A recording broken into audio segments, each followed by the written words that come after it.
Nous allons signer aujourd'hui le protocole d'intervention foncière qui reprend de manière un petit peu systématique l'ensemble des acquisitions que nous allons faire pour la commune de Trois-Rivières dans les 5 prochaines années.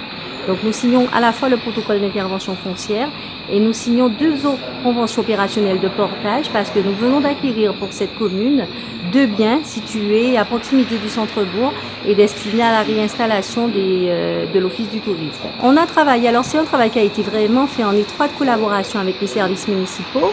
Il nous a pris quelques mois parce qu'il y a eu pas mal d'allers-retours entre les services et l'établissement public foncier. Il y avait un gros travail de programmation des besoins à effectuer et ça s'est traduit par l'identification des besoins fonciers pour de l'habitat, pour du développement économique, pour des équipements publics à l'horizon 2018. La prochaine étape, nous allons mettre en œuvre le protocole d'intervention foncière puisque aujourd'hui il est acté.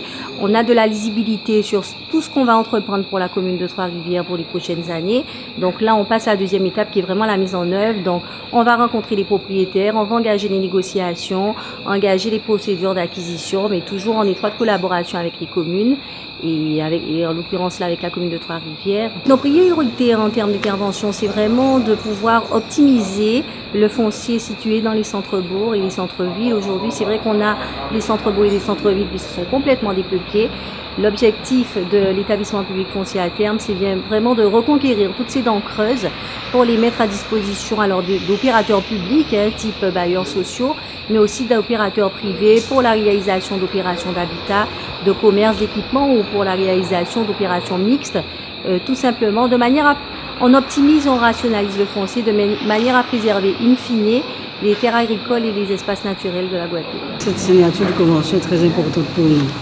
Importante à plusieurs titres. D'une part, nous avons une commune qui n'a pas du tout de réserve foncière et l'intervention de l'EPF nous permet d'augmenter cette réserve foncière. La deuxième chose, ça nous permet d'avoir un opérateur à nos côtés qui sera là pour nous accompagner sur l'aménagement de notre territoire puisque dans le protocole d'intervention foncière que nous avons signé, nous avons identifié déjà des terrains ou des quartiers où nous voulons véritablement porter de nouvelles infrastructures et ça permet d'avoir l'accompagnement de l'EPF, l'accompagnement en ingénierie notamment, sur tous ces projets-là, ces projets structurants.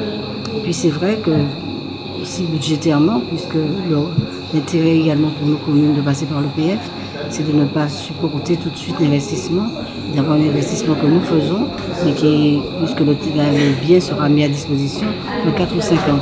Donc pour nous, c'est très intéressant d'avoir l'EPF à nos côtés pour ces opérations importantes, puisqu'elles mobilisent beaucoup d'euros, j'ai envie de dire, des sommes importantes, puisque nous sommes dans du portage foncier avec des terrains qui peuvent être constructibles et des terrains qui peuvent avoir une valeur véritable importante. Nous allons aujourd'hui, nous avons signé également la première convention de portage foncier qui concerne la maison Planchard.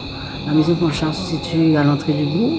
C'est une maison coloniale ancienne qui a un cachet particulier et les héritiers Planchard voulaient vendre cette maison. Pour nous, c'est important de la garder, de l'acquérir parce que ça fait partie du patrimoine Trois-Rivières, parce que c'est une maison de prestige, j'ai envie de dire, une maison de caractère et surtout ça nous permettra de délocaliser l'office du tourisme afin de le déplacer et de le mettre à l'entrée du bourg dans une enceinte un peu plus agréable et surtout permettre d'avoir un accès handicapé, ce qui n'est pas possible dans la structure actuelle.